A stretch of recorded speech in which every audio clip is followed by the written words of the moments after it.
Good morning. Just sorry about the air conditioner. It's been really warm in Washington lately, and it's actually making me cough a little bit.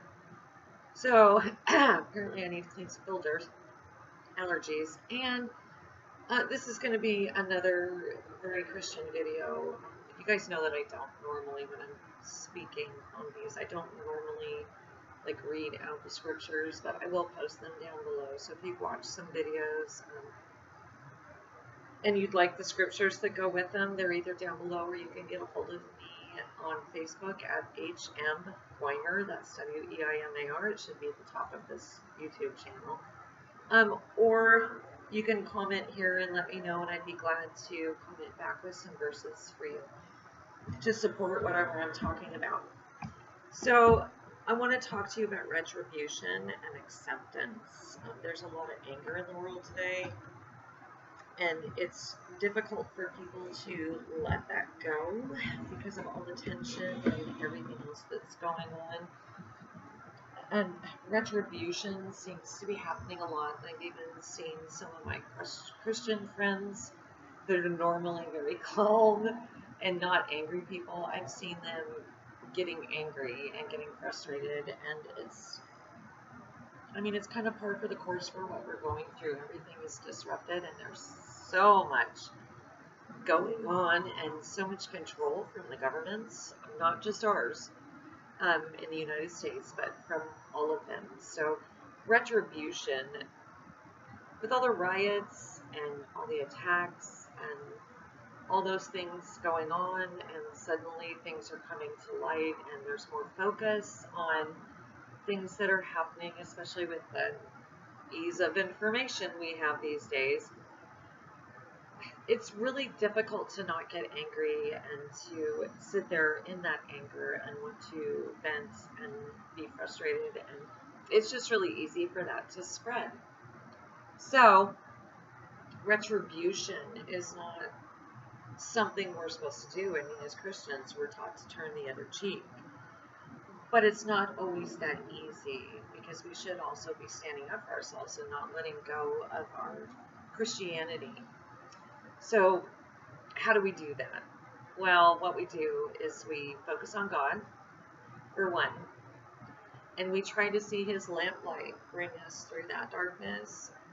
And sometimes that's really still hard to do. So we have to focus on our hearts, because that's where Christ should be. We should be Christ-centered in our hearts anyways. So if we turn back and we take our time and we look at our hearts and we take a breath before we respond and give it to God in that moment, then He will guide us through that. I mean, I think you've heard me say that God's never going to take you somewhere that He's not with you. So it's constant. It's not a one-time thing. It's not and He knows. He honestly knows that what you're capable of, either way, good or bad. So He knows that when these things are happening and all this is going on in the world. Sorry, first cup of coffee today. When it's all this stuff is going on in the world, He knows where your heart is. He knows who you are, and He knows how you may react. So if you stop and you look at Him, He's going to guide you through that. And so one of the hardest things we do as Christians is let go and let God. I have a Give It to God box. I don't have it out here. I'd show you, but there is a video on my YouTube channel about my Give It to God box, and it's not about prayers. It's about all those things that you have a hard time letting go of. When I would get frustrated with things, I'd write it down on a piece of paper and I'd stick it in this Give It to God box. And to me, that was a physical thing where I'm actually letting it go and giving it to God. And I would try to let it go at that point. If it kept coming up, I'd keep writing it down and sticking it in that box, because I personally needed to have some physical way to understand that concept. I'm very independent. I'm very strong. I'm very strong-willed. I'm very stubborn. So letting things go was really hard for me. I've never held a grudge. But being able to not carry those things anymore because they were disrupting everything for me was really difficult. And having that physical way to understand that really helped me. I was bullied a lot. I'm still bullied a lot. And people have a tendency to, um, when you're very independent, very strong, people have a tendency to attack you. I mean, not physically, but emotionally and mentally. Um, because there's a lot of people who want to be in control, and they want to be in control of you. So being able to learn to let that go and to not worry about it, because I knew they didn't decide who I was. Um, Being able to let that go, so I wasn't taking it to bed with me every night, I wasn't carrying it around all the time. It really helped to use my Give It to God box. I shake it all the time to remind myself what I've been through. I opened it up and read everything, but there's been people who've tried to tip stuff out of it, trying to see what I put in there. But it's my physical way of doing that, because if we're not letting go and we're not letting God have it, and we're reacting constantly without taking that deep breath and waiting for His guiding light, or trying to focus on Christ in our hearts, when we're responding to all of this that's going on, then we're surrounding our hearts with this negative emotion, and we're holding on to it, and whatever your heart is surrounded with is what you're going to reflect out into the world. We may be able to do our hair, we may be able to put on makeup, we may be able to disguise ourselves. However, what we're reflecting out into the world can be something totally different through our words and our actions and our responses to people.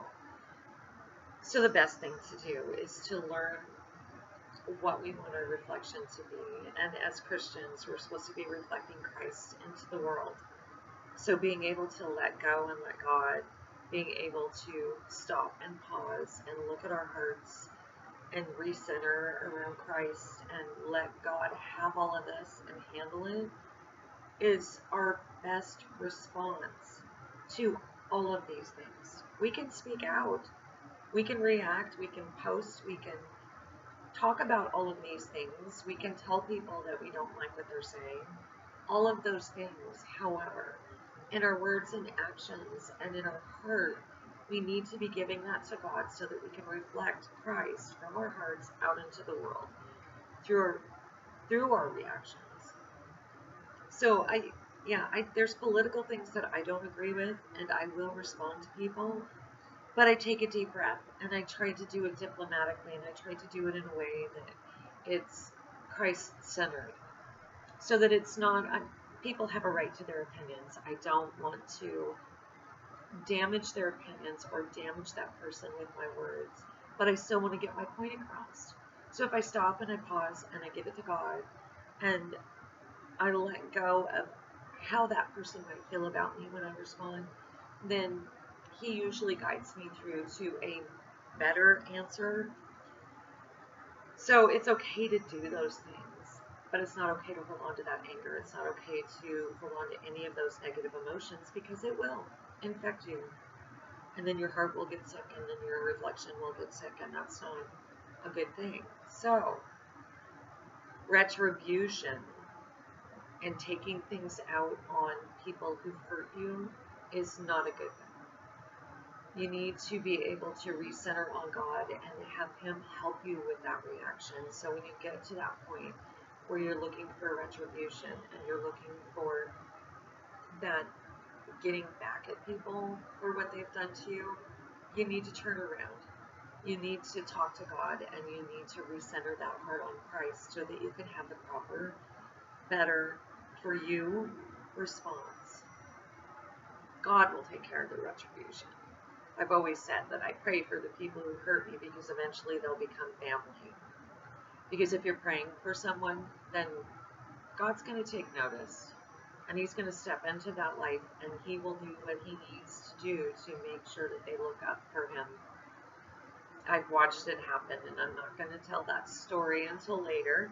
So, for you this week, I pray in Jesus' name that you find a way to make your own give it to God box. You find a way to learn how to let things go and give it to God.